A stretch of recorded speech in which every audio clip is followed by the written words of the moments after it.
여러분, 인생에 대해서 여러 가지 사람들이 말을 하는데 저는 그렇게 오래 살지 않았지만 이렇게 기도하면서 이렇게 말씀 준비하면서 인생에 대해서 이렇게 생각을 해보니까 인생은 참 어려움이 많다. 그게 느껴지고요. 그래서 고난의 연속이다 이렇게 흔히 얘기하잖아요. 근데 제가 생각해 보니까 인생은 또 은혜의 연속이에요. 이 고난의 연속임과 동시에 은혜의 연속이에요.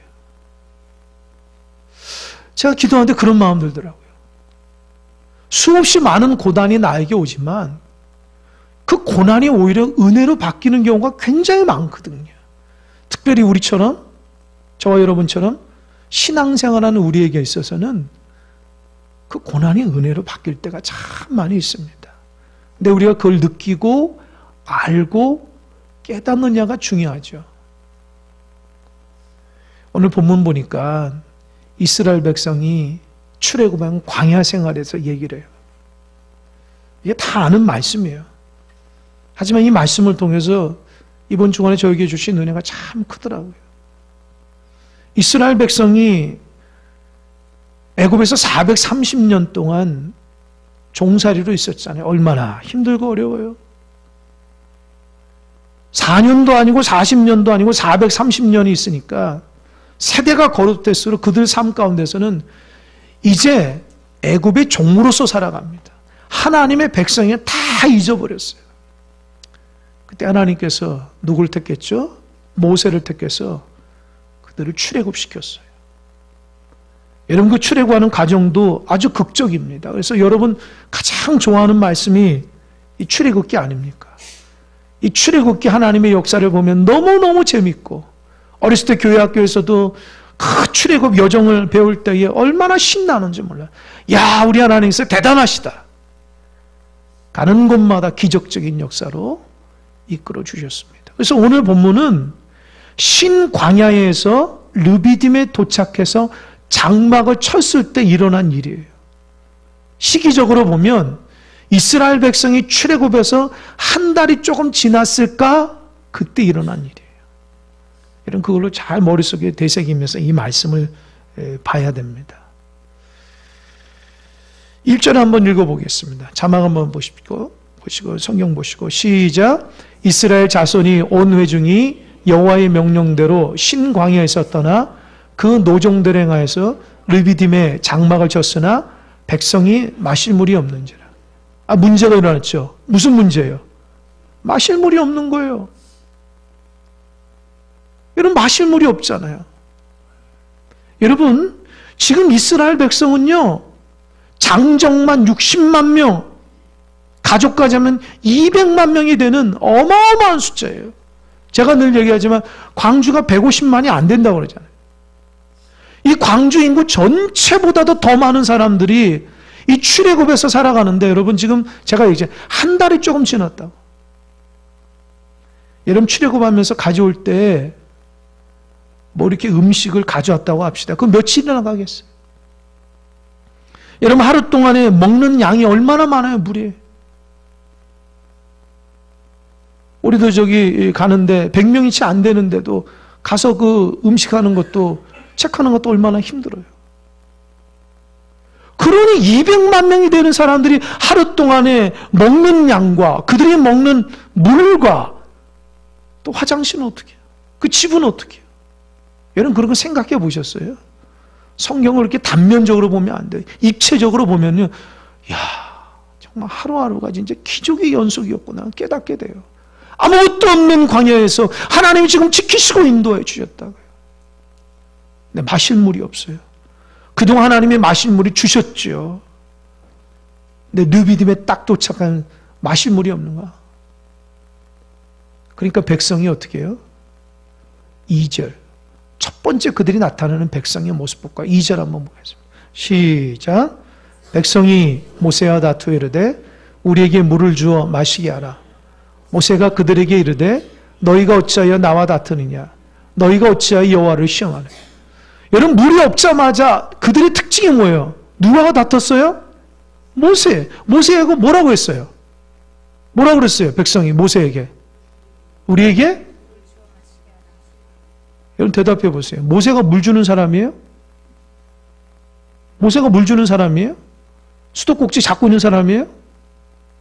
아닌데 이스라엘 백성 왜 모세한테 막 다투면서 물 달라고 했을까요?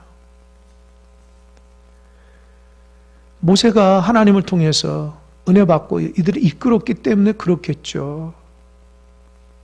여러분, 이스라엘 백성의 특징은 원망불평이 많아요. 저는 이 성경을 보면서 참 이해되지 않는 많은 부분이 있는데 그것 중에 하나가 왜 하나님은 저렇게 원망불평하는 이스라엘 백성을 택해 주셨을까? 좀 말도 안 듣는 사람을, 좀 민족을 택하지. 사사건건 불명불만하고 하나님의 은혜도 모르고 살아가는데 참 이해가 안 돼. 그것 때문에 하나님이 얼마나 마음 상해요.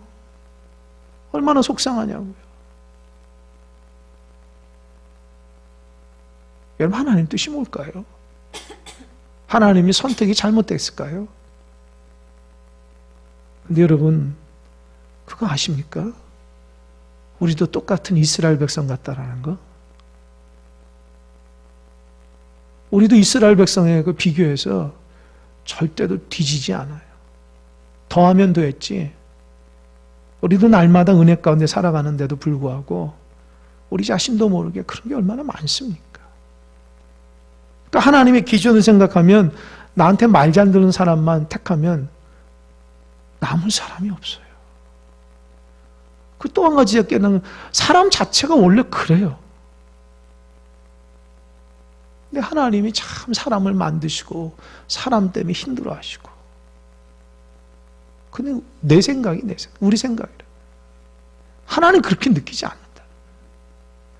그러니까 성경을 내 생각으로 보면은 도무지 해석이 안 돼요. 내가 원하는 대로 하면은 벌써 내가 하나님처럼 하면은 이 세상은요, 하나님이 아니라 내가 하나님이 돼서 교주가 되어버립니다. 교주가 돼. 이스라엘 백성은 참 원망불평이 많아요. 그런 은혜를 많이 받았음에도 불구하고 문제가 나올 때마다 원망불평이 많아요. 왜 그럴까? 왜 그럴까? 제가 기도하면서 이 본문을 읽는데 하나님 그런 생각을 주게 하셔요. 제가 1년 전에 우리 굉장히 친한 목사님이 계셔요. 그 목사님이 함께 모여서 이렇게 목회를 나누고 이런 얘기하다가 참 이렇게 울먹울먹하면서 자기 속 얘기를 저한테 얘기하는 거예요. 뭐냐면 자기가 목회하면서 너무 힘들다는 거예요. 이 건축을 앞두고 있고 그런데 성도들이 하나가 안 되고 참 너무너무 힘들다고 목회하는 게. 건축 앞두고 함께 기도하고 하나된 마음으로 아름답게 해야 되는데 교인들이 이렇게 나누어져 있고 은혜롭지 못하고 하나님 말씀에 순종하지 못하고 교회 곳곳마다 분란이 일어나고 그래서 너무 힘들다고 저한테 얘기를 하셔요. 그래서 제가 기도해 줬죠. 하나님께서 세우셨으니 하나님께서 건축을 하게 하시니 하나님께서 붙들어 주실 겁니다. 그러면서 그 목사님도 얼마나 많이 기도했겠어요. 그래서 어느 날 자기가 이렇게 목사님 기도하면 성도들 이렇게 연초가 돼서 우리 은사를 좀 이렇게 은사 있는 사람을 좀 이렇게 나누어서 이렇게 일꾼을 세우자 이렇게 해가지고 은사 테스트를 했다는 거예요. 그래서 이제 그 은사 테스트는 자기 어떤 심리적인 것도 이렇게 검사하는 부분이 있는데 그 목사님 그 성도들이 일꾼들을 이렇게 책한 것들 딱 보다가 그분이 또 이렇게 교육학을 공부하고 그래서 심리적으로도 이렇게 공부한 사람인데 딱 보니까 교인들 안에 성격적인 장애가 있는 분들이 꽤 많다라는 것을 알게 됐다는 거예요. 그래서 그분이 이 공부를 해보니까 여러분 이 말 들어본 적 있어요? 소시오패스라는 말이. 이 소시오패스가 뭐냐면은 ASDP라는 건데 Antisocial Personality Disorder라고 해서 반사회적 인격장애라는 거예요. 이게 이제 학문이 많이 발달하면서 우리들이 일어나는 사람들의 모든 것들을 이렇게 분석을 해보니까 학자들이 저런 유형의 사람들은 소시오패스다. 이게 굉장히 뭐라 그럴까요? 이상하게 들릴지 모르니까 그런 성향의 사람들이 있다는 거예요. 이런 사람의 특징이 뭐냐? 이 보통 갖고 있는 사회적인 규범이나 법률을 귀하게 생각하지 무시하고 또 타인에 대한 공감력이 떨어지고 또 자기가 원하는 대로 하려고 하는 방향성이 많다라는 거예요. 이 ASDP 소시오패스들이. 그래서 그 목사님이 자기가 목회하는 성도들에 대한 성향을 잘 몰랐다가 그저 믿음으로만 얘기하다가 이게 정말 심리적으로나 이들이 성품적으로 그러니까 조사를 해보니까 상당히 하나님 앞에 바르지 못한 사람들이, 인격적으로 바르지 못한 사람이 너무 많다는 걸 깨닫게 됐어요. 그러니까 이런 분들에게 하나님의 말씀을 전하고 기도를 해도 이게 잘못된 방향으로 나간다는 거, 그때 깨달은 거예요. 그래서 자기가 공부한 대로 이런 사람들은 어떻게 할까? 먼저 하나님 앞에 의탁하고 그들이 변화되기를 하나님께서 다스려야 되니까. 그리고 공동체 한 사람 한 사람에게 적절하게 대하는 방법들을 목사님 깨닫게 된다는 거예요. 이런 분들 중에는 늘 불평불만이 많다는 걸 깨닫게 됐고, 이들이 하나님 말씀에 순응하지 못하는 것을 깨닫게, 이게 믿음의 문제가 아니라 알고 보니까 이 인격의 문제고 성품의 문제라는 것을 알게 됐어요. 그러니까 이스라엘 백성들이 믿음의 문제가 아니라 사실은 그들이 왜곡된 성품에서 나오는 습관적인 불평불만을 깨닫게 되는 거예요. 소시오패스가 전체 인구의 4%라고요. 대체로 엘리트들이 그런 사람들이 많다라는 거예요. 이런 사람들의 특징을 몇 가지 제가 얘기해 볼게요. 그러니까 여러분 한번 스스로 점검해 보세요. 첫 번째는 공감 능력이 부족하다는 거예요. 이 사람들은 타인의 감정에 대한 이해와 공감이 결여되어 있어 이는 그들의 대화에서 보면 깊이감이 없고 이 거짓말이 잦아요. 상황에 따라 거짓말이 잦는다. 대화할 때 깊이를 이게 공감 능력이 부족하는 거예요. 소시오패스의 특징 중에 하나. 두 번째 소시오패스의 특징은 표면적인 매력이라고 해요. 겉으로 드러난 모습이나 행동을 굉장히 매력적으로 꾸미는데 많은 걸 투자한다.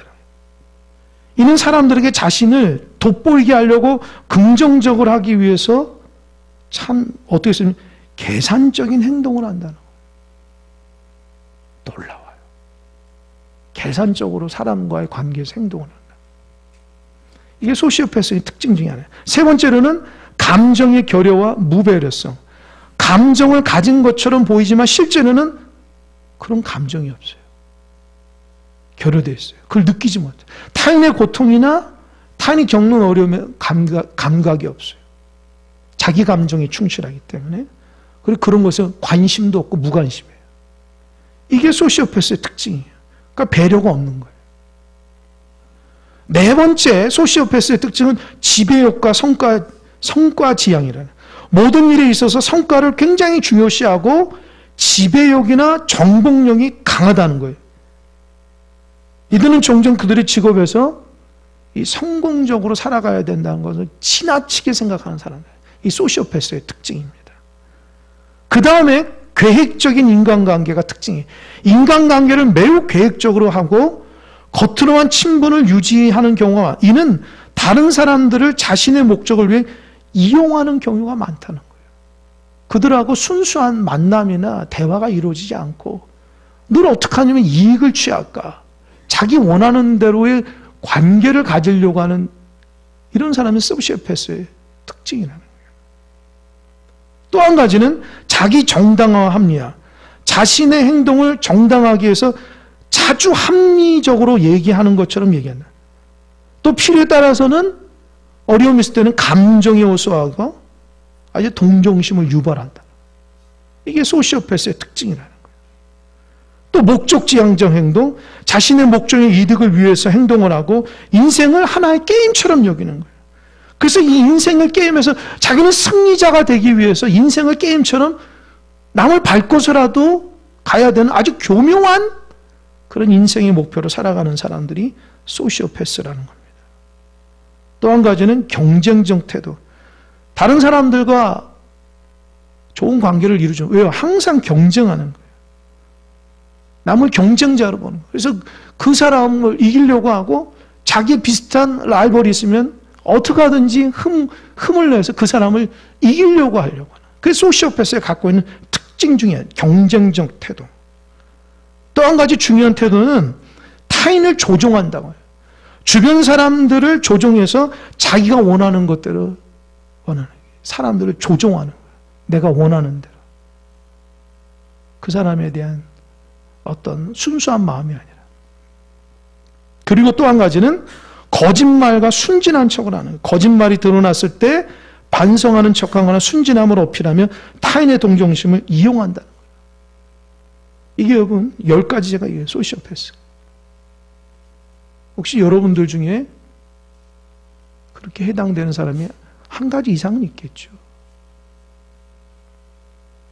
근데 여러분 이게 많이 여러분 지금 목사님이 내 얘기한다 그러면은 좀 자기 자신을 돌아봐야 돼요. 이게 왜 소시오패스가 일어나냐?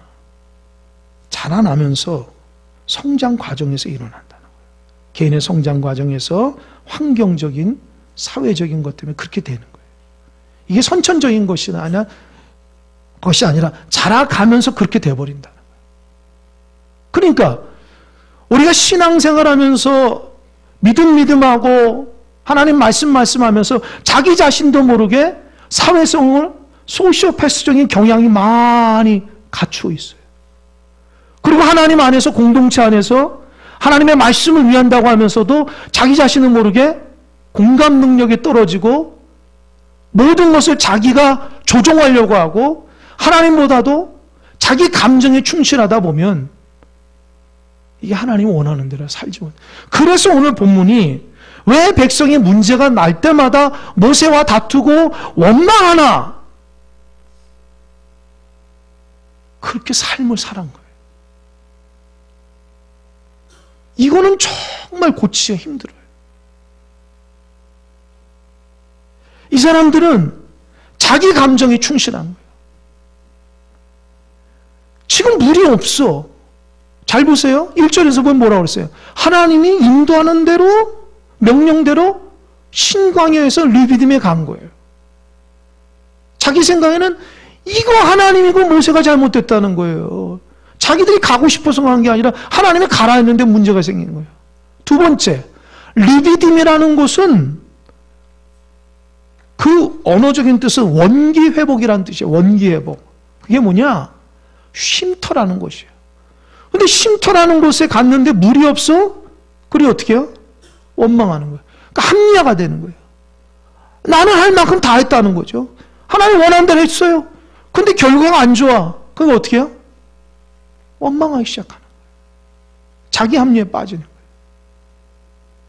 그러면서 한 달 동안 하나님께서 이끌어 가신 하나님의 은혜는 쌍그리 잊어버려요. 그걸 생각질 않아요. 그래서 여러분 삶 가운데 스스로 원망 불평이 많구나. 자꾸 하나님 앞에 불신앙적으로 살아가는 사람의 특징 중에 하나는 너무 자기 감정에 충실하다 보니 자기 합리화가 커지면 하나님 앞에 회개할 줄도 모르고 자기가 하는 것이 다 옳다고 생각되기 때문에 그들이 모세와 다투고 하나님을 원망해도 그게 죄인 줄을 몰라요. 왜요? 그렇게 살아왔으니까. 거기에서 문제가 있는 거예요. 하나님 백성이라면 이게 잘못된 거지. 하나님께서 그동안 한 달 동안 역사하셨는데 지금 물이 없는 것은 하나님의 무슨 뜻이 있을 거라 기다릴 줄 알고 하나님의 역사를 바라볼 줄 알았는데 바라볼 수가 없어요. 항상 자기 중심으로 살아가니까. 자기 합리화에 빠져서 자기 감정에 충실하다 보니까 하나님이 없고 사람도 없는 거예요.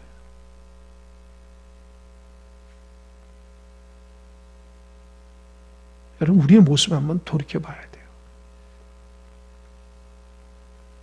이스라엘 백성이 우리하고 별반 다르지 않아요.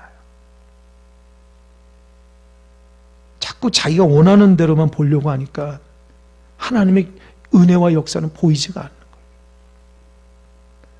거예요. 영적인 소시오패스가 되면 큰일 납니다. 영적인 소시오패스는 자기 교만에 빠지고 자기가 하나님이 되기 때문에 그런 사람들은 말씀도 안 들어가고요. 신앙생활에도 자기가 커지는 거예요. 순종할 줄 몰라요. 어려움이 있어도 그런 분들은 하나님 기도할 줄 몰라요.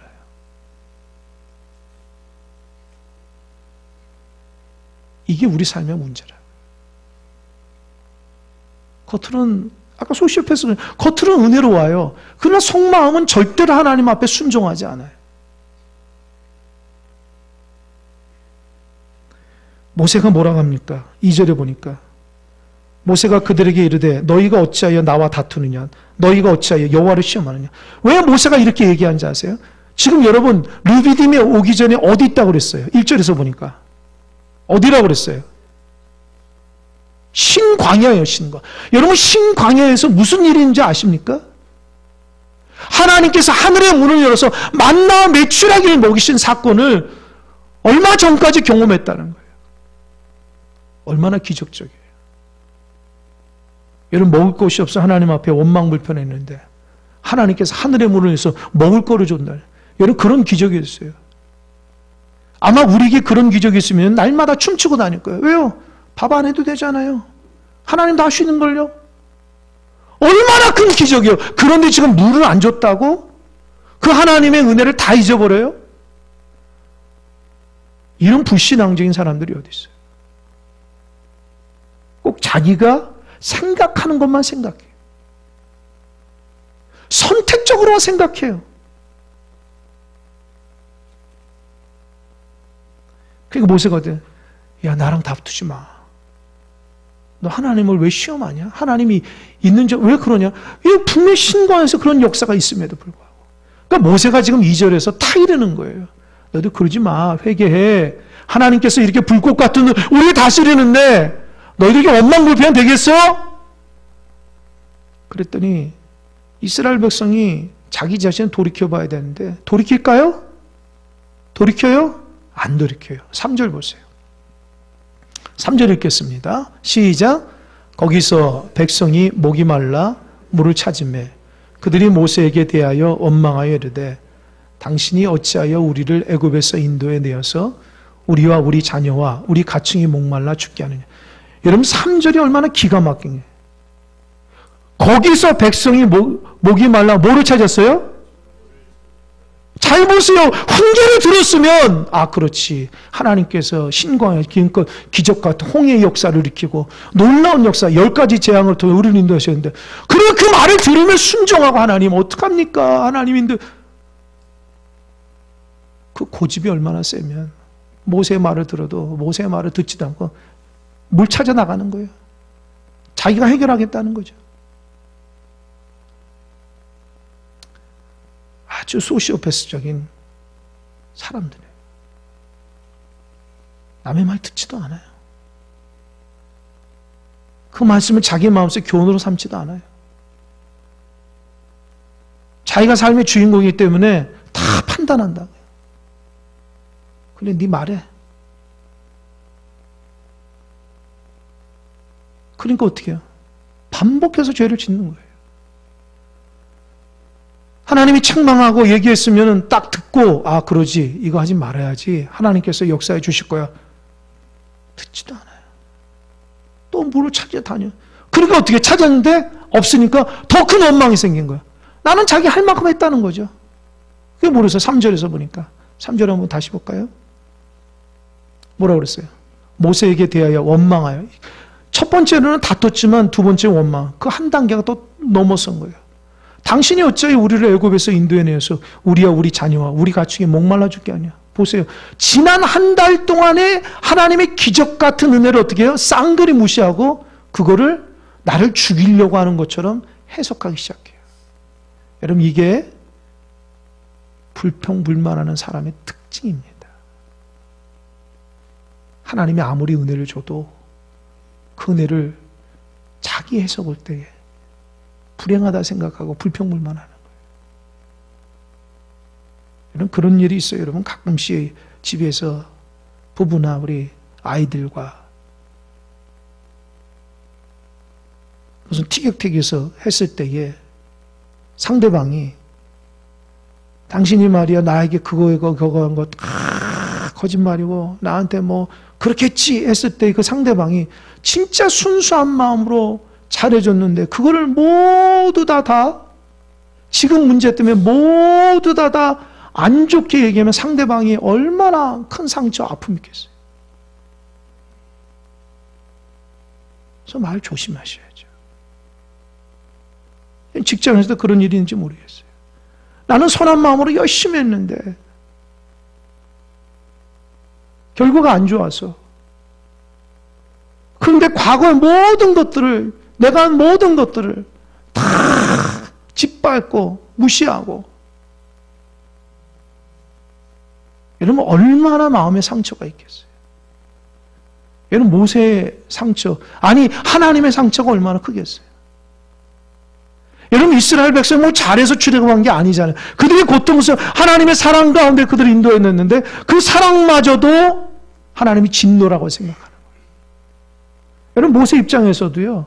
모세 그냥 잘 살 수 있는데 하나님이 그 80세 되는 모세를 이끌어서 이스라엘 백성을 이끌는데 얼마나 힘들어요. 하고 싶은 게 아니잖아요. 하나님은 모세를 세워서 그들에게 이끌어 가시는데 그 모세 입장에서는 자기가 마음과 뜻과 힘을 다해서 열심으로 하나님 순종하고 이 바로에게도 그 싫은 소리 하면서 말 안 듣는 백성을 쭉 이끌어왔는데 몸과 마음을 다했는데도 불구하고 어떻게 해요? 깡그리 무시하고 당신 우리 죽이려고 이끌었지. 이게 얼마나 큰 죄입니까? 여러분, 그래서 우리가 자기 감정이 충실하면 죄를 짓게 돼요. 멈춰서서 하나님의 은혜와 하나님 나를 이끄시는 그 말씀 앞에 묵상할 수 있어야 돼요. 하나님 죄를 지면 안 돼요. 사람이나 하나님에게. 그리고 나서 모세가 더 이상 백성에게 얘기 안 합니다. 왜요? 얘기할 필요가 없죠. 그런 백성에게 무슨 얘기를 하겠어요? 더 얘기하면 돌에 맞아 죽는데요. 그래서 모세가 택한 방법 4절입니다. 4절 한번 자막 볼까요? 시작!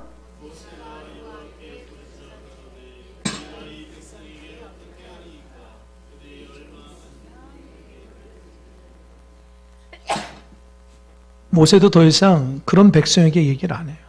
그러면서 뭐냐? 하나님께 부르짖어요. 하나님 제가 어떡하죠? 하나님 제가 이 백성들을 어떻게 해야 될까요? 하나님 그들이 나에게 돌을 들고 던지려고 합니다. 하나님 그들이 모두 다 은혜를 다 잊어버리고 나를 강도같이 도둑같이 대합니다. 하나님 나를 왜 세웠죠? 모세가 하나님 앞에 막 울면서 기도하는 거예요.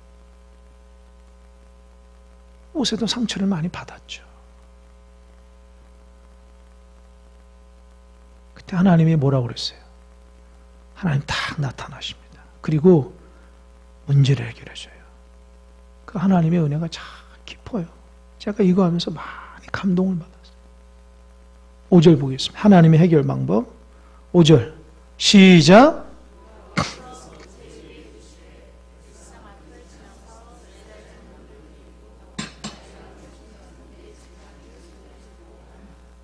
보세요. 세 가지를 얘기합니다.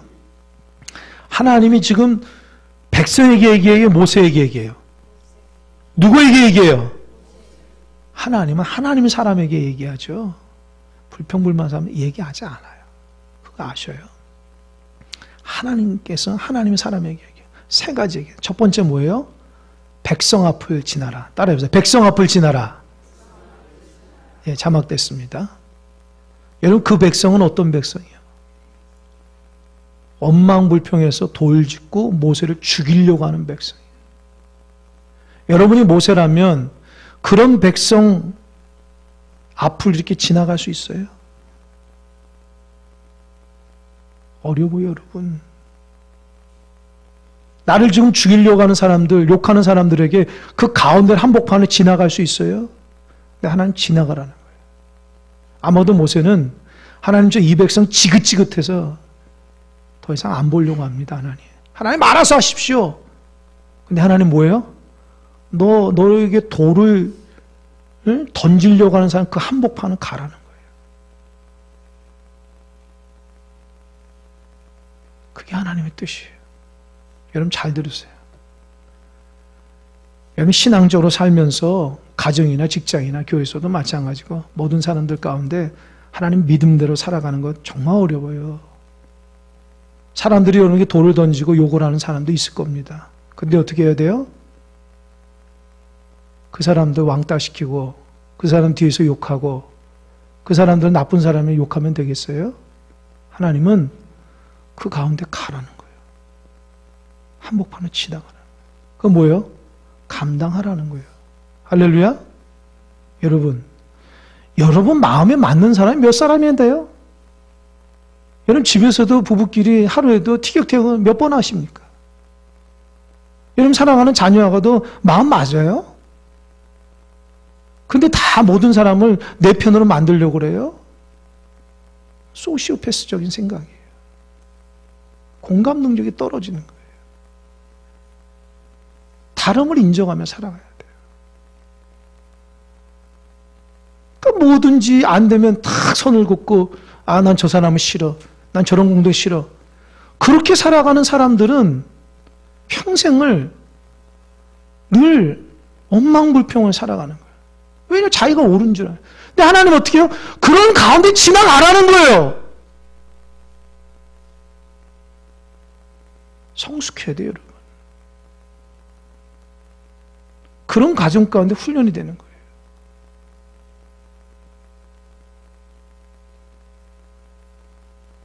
직장에서도, 가정에서도, 교회 공동체, 모든 공동체에서 어울릴 줄 모르면 큰일 납니다. 그런 사람들도 있는 거예요. 나에게 돌 던지고 욕하는 사람도 있는 거예요. 내가 아무리 울어도 하나님 그런 사람 다 벌하지 않아요. 너 그들 가운데 지나가라는 거예요. 그게 하나님 말씀이에요. 그러니까 여러분만 옳은 게 아닙니다. 우리만 옳은 게 아니에요. 하나님 그런 가운데 살아가라고 하나님 우리에게 말씀하신 거예요. 내가 그런 가운데 내 중심을 지키며 그런 사람들 비판할 필요가 없어요. 하나님 아시거든요. 내가 그런 사람들 가운데 가야 돼요. 두 번째, 자막 보세요. 5절 보세요. 5절. 두 번째 뭐였어요? 따라해보세요. 이스라엘 장로들을 데리고 가라. 다시 한번 이스라엘 장로들을 데리고 가라. 어디로 가라냐면 하나님이 있는 건 반석으로 하나.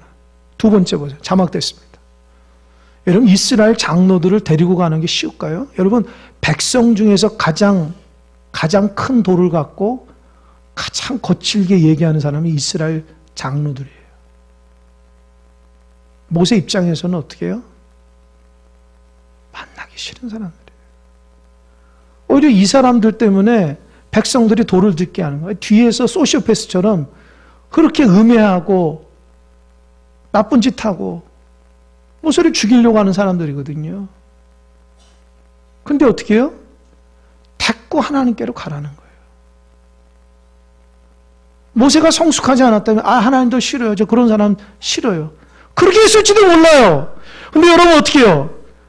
자기를 음해하고 죽이려고 하고 나쁜 짓 하는 사람일지라도 어떻게 해요? 그들과 함께 하나님 있는 곳으로 가야 돼요. 그게 하나님께서 말씀하신 방법이에요. 여러분 마음 맞는 사람이 몇 사람이에요? 여러분 교회에서 여러분 마음 맞는 사람이 몇 사람이에요? 이해되십니까? 그러니까 하나님의 뜻을 좀 알아야 돼요. 모르니까 손을 탁 끊고 그런 어떤 소시오패스적이고 어린아이 같은 모습이 아니라 진짜 하나님이 원하시는 그런 사람들과도 하나님께서 어울리라고 하시는 거예요. 힘들죠. 아마 모세 힘들 거예요. 근데 여러분, 세 번째가 가장 중요합니다. 다시 한번 5절 따라해 보세요. 은혜의 지팡이를 가지고 가라. 봐봐, 5절은 나일강을 치던 내 지팡이를 손에 잡고 가라. 나일강을 치던. 예, 됐습니다. 여러분, 모세는요, 나이가 들어감에 따라서 지팡이를 짚거든요. 이 지팡이를 왜 줘요? 힘드니까. 이 지팡이를 할 때 건거나 이렇게 또는 짐승들이 오면 이렇게 치려고 하는 거거든요. 근데 여러분, 지팡이 막대기잖아요. 생명력이 없어요. 근데 하나님께서 출애굽기 하면서 10가지 재앙 중에 하나님께서 너 갖고 있는 지팡이로 나일강을 쳐라. 그 물이 피로 바뀌고 이가 생기고 개구리가 생기고 우박이 생기고 하나님 그렇게 역사하셨거든요. 그러니까 모세 손에 있는 그 지팡이는 바로 앞에 던졌더니 뱀으로 변하기도 하고 나일강에서 탁 치니까 물이 피로 변하게 하고 그러니까 모세는 그 지팡이를 갖고 있으면서 늘 지팡이에 하나님의 역사가 일어난 거예요. 그러니까 하나님께서 모세에게 지금 얘기하기 너 그 은혜의 지팡이를 기억하고 그거 붙잡고 나한테 와. 여러분 첫 번째, 두 번째는 사람과의 자기 말고 다른 사람의 관계에서 해야 될 거고 그것을 이길 수 있는 것은 너가 하나님 앞에 그동안 받았던 은혜 그거 붙잡고 오라는 거예요. 여러분 하나님께서 이제껏 우리를 이끌어 가실 때 은혜의 도구가 있습니다. 그거 붙잡아야지 나에게 돌을 던지고 하는 사람들에게도 그들과 함께 있을 수 있어요. 은혜의 지팡이가 없으면 도저히 버텨낼 수가 없어요. 홍해를 갈아야 되는데 딱 막혔는데 하나님 어떻게 갑니까? 하나님 너 지팡이를 두 손 높이 탁 들여놔는 거예요. 그랬더니 밤새도록 독풍으로 이렇게 물을 가서 마른 땅을 걷게 하잖아요. 그 은혜의 지팡이를 좀 기억하라는 거예요. 너 은혜의 지팡이 찾아내. 너 왜 좌절해? 은혜의 지팡이 내가 너한테 역사해. 그 은혜의 지팡이 어디 있어 지금? 여러분에게 어디 있어요? 왜 그거는 기억 못하고 왜 다른 것만 기억해? 은혜의 지팡이가 없으면 살아갈 수가 없는 거예요. 하나님이 이제껏 여러분을 이끄시고 역사하시고 붙들은 그 은혜의 지팡이가 있습니까? 그거 없으면 다른 사람과 어울릴 수가 없고 내 인생의 문제를 해결할 수가 없어요. 지팡이가 마른 막대기 생명력 없이 하나님 그 역사하신다고요. 예전에 제가 여러분에게도 얘기했는데 아는 목사님이 그런 얘기하다가 감동을 받은 게 있어요. 그 목사님 부교육자 시절에 자기가 은혜 받은 얘기, 자기 구역 식구도 교구 식구도 있는 사람, 어느 집사님이 일하다가 사고가 나가지고 이 손이 이렇게 다쳐가지고 절단했다는 거예요. 그러니까 옛날에는 지금은 이렇게 의손이 아주 의수가 잘 됐는데 지금은 옛날에는 그러지 않으니까 여러분 이 갈고리로 된 거 아시죠? 갈고리로 그렇게 해서 다녔다. 그러니까 그 너무 사고로 다쳤으니까 너무 인생이 힘들고 그러니까 늘 그 힘드니까 이거 옷을 길게 늘어쳐가지고 이렇게 숨기고 다녔다. 근데 어느 날 고속도로를 운전하고 가는데 사고가 나가지고 차가 뒤집혀가지고 막 연기가 나기 시작하는 거예요. 그 순간에 정신이 들어가지고 나가야 되는데 이 창밖을 나갈 수가 없는 문이 아주 꽉 닫혔기 때문에 근데 순간 자기의 오른손이 의수로 그 쇠 갈고리로 유리창을 탁 깨더니 깨져가지고 그 기어 나와가지고 살아났다는 거예요. 얼마 있다 그 차가 그냥 불이나 휩싸였다는 거예요. 그래서 그걸 경험하고 나니까 자기가 늘 자기 손 다치고 힘들고 어려운 것이 늘 인생의 불행함이었고 그것 때문에 하나님 원망하고 사람들과 비교하면서 막 그러다가 오히려 그것 때문에 자기가 살아난 것에 너무 감사해서 하나님 앞에 감사하면서 삶이 완전히 달라졌다. 그 사람에게는 그 손이 은혜의 지팡이에요. 여러분, 은혜의 지팡이가 있습니까? 그거 기억해야 돼요. 그거 기억하지 못하면 큰일 납니다. 믿음대로 산다고 하면서 늘 원망불평하고, 여러분, 이것은 지금 이스라엘 백성뿐만 아니라 모세도 원망불평하는 거예요. 하나님 얘기하잖아요. 그 가운데 지나가. 너로 도로 치려온 사람하고 같이 하나님께 나와. 그리고 너 손에는 남들이 없는 은혜의 지팡이를 갖고 나와. 그리고 하나님의 은혜를 기억해. 눈물이 날 정도. 그래서 6절 봅시다. 6절 어떻게 결과가 냈는지. 6절 시작. 내가 호렙산에 있는 그 반석이 거기서 내 앞에 서리니 너는 그 반석을 치라. 그것에서 물이 나오리니 백성의 마시리라. 모세가 이스라엘 장로들의 목전에서 그대로 어디 목전에서요? 이스라엘 장로들의 목전에서 돌을 들고 모세를 치려고 하고 하나님이 있는가 없는가를 의심했던 그들에게 하나님께서 기적을 탁 베푸신 거예요. 아, 물이 있구나. 부끄러움을 당하는 거예요. 그러면서 모세가 얘기합니다. 7절. 그가 그곳 이름을 마사 무리바라 불렀으니 이늘 이스라엘 자손이 다투었습니다. 또는 그들이 여호와를 시험하여 이르기를 여호와께서 우리 중에 계신가 안 계신가 하였습니다. 아주 마사 부리바가 부끄러운 장소가 됐어요. 여러분 인생 살아가면서 하나님에 맞고 부끄러움 당하면서 여러분이 인생의 흔적들을 남길 겁니까? 아니면 여호와 이레 되시고 에베네셀 되시고 가는 곳마다 은혜의 역사의 장소라고 기쁨으로 여러분의 흔적을 남기겠어요? 아니면 가는 곳마다 원망불평해서 하나님 앞에 야단 맞아가지고 아 그랬었지 하면서 그렇게 인생을 살고 싶습니까?